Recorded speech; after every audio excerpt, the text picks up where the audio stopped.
Hello students. आज हम लोग बात करने जा रहे हैं प्रोडक्शन पॉसिबिलिटी कर्व के बारे में, पीपीसी के बारे में। ये क्या होता है, इसके कर्व कैसे बनाया जाता है, डायग्राम के द्वारा इसको हम समझने की कोशिश करेंगे, एग्जाम्पल के द्वारा इसको समझने की कोशिश करेंगे। तो लेट्स गेट स्टार्टेड। आज सबसे पहले हम देखते हैं कि कॉन्सेप्ट ऑफ पीपीसी क्या होता है, मीनिंग ऑफ पीपीसी क्या होता है। पीपीसी की फुल फॉर्म में सबसे पहले आपका प्रोडक्शन पॉसिबिलिटी कर्व, ये जो फुल फॉर्म है यही आपको इसके बारे में डिफाइन कर देती है कि इसका मतलब क्या होगा। फर्स्ट पी का मतलब होता है प्रोडक्शन, जो हम प्रोडक्शन का काम करते हैं, जो प्रोड्यूसर बनाने की कोशिश करता है, जो प्रोड्यूस करता है।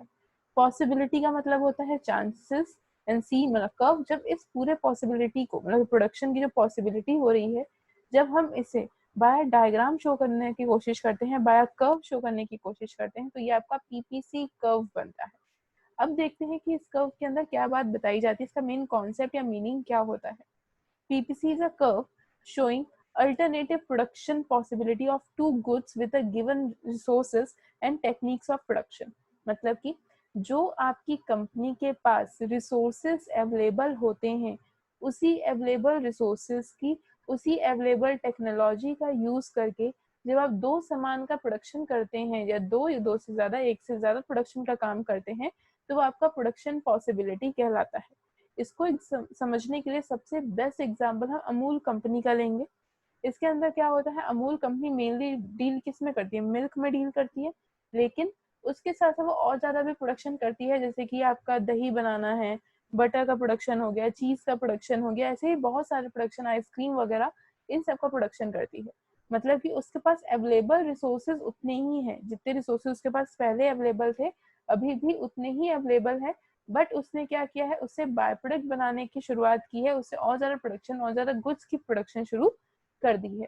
तो इसमें पीपीसी का यही शो करता है कि जब कोई कंपनी, इंडस्ट्री अपने अवेलेबल रिसोर्सेस और अपनी टेक्नोलॉजी का यूज करके दो गुड्स का प्रोडक्शन शुरू कर देती है, तो हम उसको पीपीसी कर्व बोलते हैं, जब उसे बाय डायग्राम, बाय कर्व दिखाने की कोशिश की जाती है। तो पीपीसी कर्व को मतलब प्रोडक्शन पॉसिबिलिटी कर्व को प्रोडक्शन पॉसिबिलिटी बाउंड्री के नाम से भी जाना जाता है।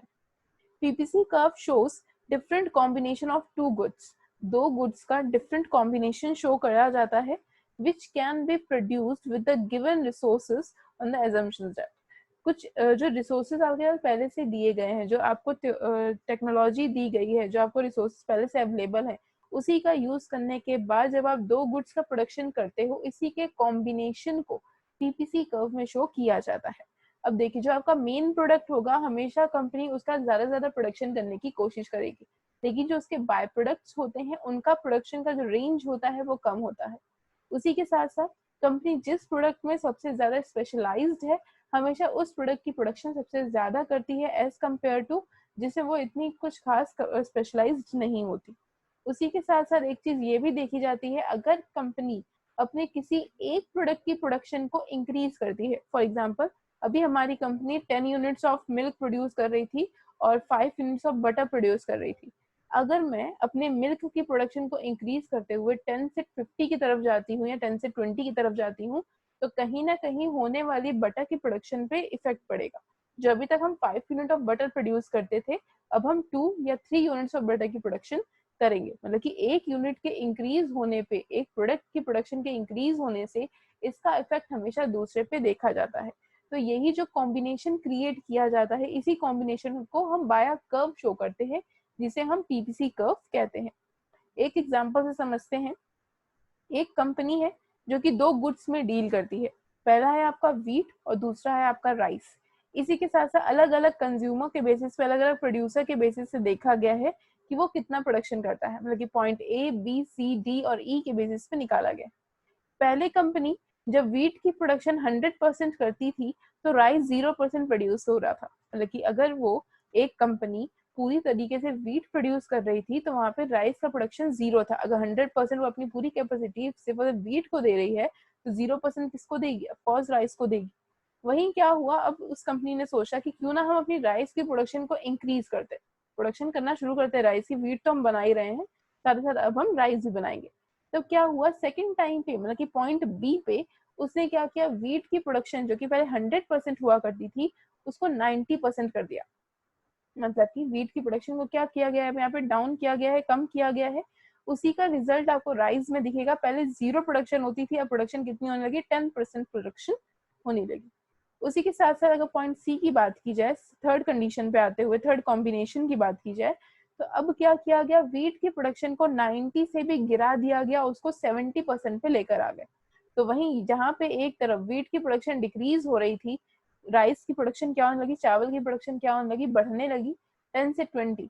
उसी तरह 70 से 40 हुआ। एंड एक सिचुएशन आई, फिफ्थ सिचुएशन जो आपकी ई वाली है, वो ये दिखाती है कि अब हमारी कंपनी वीट की प्रोडक्शन नहीं करती, अब किसी प्रोडक्शन की जा रही है, सिर्फ और सिर्फ राइस की प्रोडक्शन की जा रही है।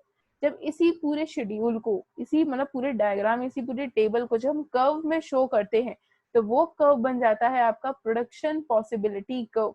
नीचे कर्व दिया हुआ है, 2 लाइन है, एक लाइन है आपकी राइस की, जो राइस की प्रोडक्शन शो कर रही है, तो दूसरी आपकी वीट की प्रोडक्शन कर रही है।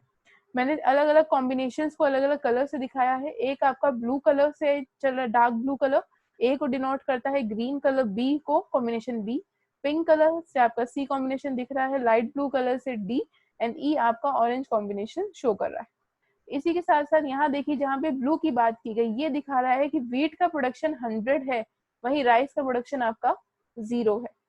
ग्रीन पॉइंट जो आपका ये स्टार शो कर रहा है, वो ये दिखा रहा है कि वीट की प्रोडक्शन यहाँ पे 90 हो चुकी है। तो वहीं अगर बात की जाए राइस की, तो राइस की प्रोडक्शन यहाँ पे आपकी 10 है। उसी तरह से जैसे जैसे हमारी राइस की प्रोडक्शन में इंक्रीज आ रहा है, राइस की प्रोडक्शन बढ़ती जा रही है, उसी तरीके से जो आपकी वीट की प्रोडक्शन है उसमें भी कमी आ रही है। जब हम इन सभी पॉइंट्स को एक साथ अटैच करेंगे, एक साथ मिलाने की कोशिश करेंगे, तो एक कर्व का फॉर्म करता है, जो कि कॉनकेव इन नेचर है, मतलब कि इसकी जो शेप आई है वो किस तरह की आई है, कॉनकेव आई है। इसको हम प्रोडक्शन पॉसिबिलिटी कर्व कहते हैं। ये एक ऐसा कर्व है जिसके अंदर कॉम्बिनेशंस को शो किया जाता है, ये दिखाया जाता है कि एक प्रोड्यूसर किन कॉम्बिनेशंस के साथ 2 गुड्स की प्रोडक्शन का काम करता है। अगर एक प्रोडक्ट की प्रोडक्शन वो इंक्रीज करता है, तो उसका इफेक्ट दूसरे प्रोडक्ट की प्रोडक्शन पे नजर आता है।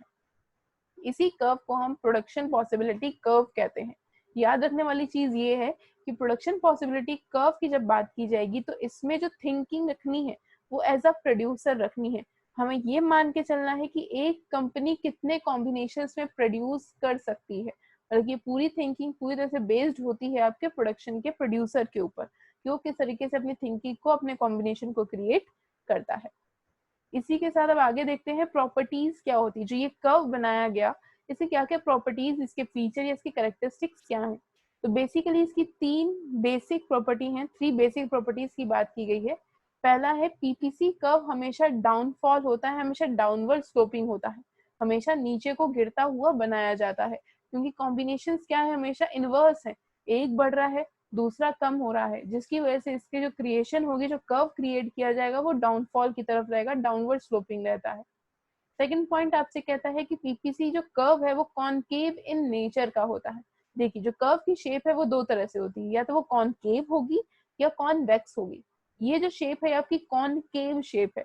इसमें अगर डाउट हो कि कॉनकेव कैसी शेप होती है, कॉन्वेक्स कैसी शेप होती है, तो याद करने का तरीका ये कह सकते हो कि कॉनकेव में 2 बार सी आ रहा है, मतलब कि यहाँ पे डबल सी बनेगा, मतलब कि अपोजिट, सी का अपोजिट क्रिएट किया जाता है। वहीं कॉन्वेक्स नेचर में सी एक बार आया है, तो यहाँ पे एकदम करेक्ट सी की फॉर्म में बनाया जाता है। तो जो पीपीसी कर्व है वो कॉनकेव इन नेचर होता है ओरिजिन से। उसके बाद अगर 2 से ज्यादा पीपीसी कर्व एक ही डायग्राम पे शो किए जाते हैं, एक ही कर्व में 2 या 2 से ज्यादा पीपीसी कर्व ड्रॉ किए जाते हैं, तो पीपीसी मैप का नाम बोला जाता है। साथ ही साथ कभी भी 2 पीपीसी कर्व एक दूसरे को इंटरसेक्ट नहीं करते हैं, ये इसकी प्रॉपर्टीज के अंदर देखा जाता है। तो अभी तक हमने इस वीडियो में क्या पढ़ा, सबसे पहले पीपीसी का इंट्रोडक्शन, कि प्रोडक्शन पॉसिबिलिटी कर्व क्या होता है। ये एक तरह का कॉम्बिनेशन कर्व है जिसमें कि 2 प्रोडक्ट की कॉम्बिनेशन दिखाई जाती हैं, जो कि प्रोड्यूसर प्रोड्यूस करता है at a same time with a given resources. जितने रिसोर्सेज दिए हैं, जो टेक्नोलॉजी उसके पास अवेलेबल है, उसी का यूज करके जब वो 2 प्रोडक्ट्स की डीलिंग करता है, उसे हम पीपीसी कर्व कहते हैं, जब उसको हम ग्राफ के तौर पे देखते हैं। इसी के बाद हमने एग्जाम्पल एंड कर्व से समझा, साथ ही साथ इसकी प्रॉपर्टीज को देखा कि ये हमेशा कॉनकेव इन नेचर रहता है, प्लस इसकी जो वो ओरिजिन कॉनकेव इन नेचर होती है, ये कभी भी एक दूसरे को इंटरसेक्ट नहीं करते हैं, कभी भी 2 कर्व एक दूसरे को आपस में नहीं काटते हैं। उसके बाद जो सबसे इम्पोर्टेंट इसका फीचर रहता है या इसकी प्रॉपर्टी रहती है वो ये है आपकी, ये हमेशा डाउनवर्ड स्लोपिंग रहता है, हमेशा गिरता हुए सिचुएशन पे रहता है। रीजन इसका ये है डाउनवर्ड स्लोपिंग का कि हमेशा इनवर्स रिलेशनशिप शो करता है, मतलब कि एक अगर प्रोडक्ट की प्रोडक्शन इंक्रीज होती है तो वहीं दूसरे प्रोडक्ट की जो प्रोडक्शन है वो डिक्रीज होती है। इनवर्स रिलेशनशिप होने की वजह से ये हमेशा डाउनफॉल रहता है। नेक्स्ट वीडियो में हम आगे इसके बारे में और डीलिंग करेंगे और ज़्यादा यूनिट्स के बारे में डिस्कस करेंगे। तब तक के लिए थैंक यू।